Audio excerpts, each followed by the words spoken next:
माझ्या रायाची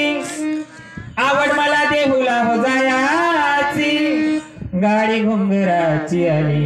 विठोबारायाची गाडी घुंगराची आली विठोबारायाची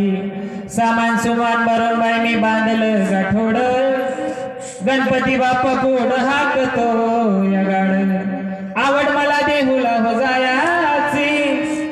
आवड मला देहुला हो जायाची तुकोबाकडे जायाची गाडी घुंगराची आली विठोबारायाची भगवंतानं लगबग केली आणि सामान भरलं बंडीत आणि थेट बंडी कुठं आली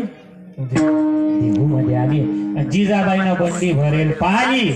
काय होतं बंडी कामधेनूच तू सर्व किराणा तो भगवंतानं किराणा भरला असेल तो का सर्वसाधारण असेल आणि जिजाबाईला अति आनंद झाला आणि जिजाबाईनं त्या बंडीतलं एकही सामान नाही काढलं देवाऱ्या समोर गेल्या आणि जिजाबाईनं साष्टांग नमस्कार रुक्मिणी मातेला घातला सांगितलं बाई माझ्या मालकाला रोज बुद्धी अशीच द्या रुक्मिणी माता म्हणत तुमची अजून रोज कापून राहिली हे येलाय ते आमच्या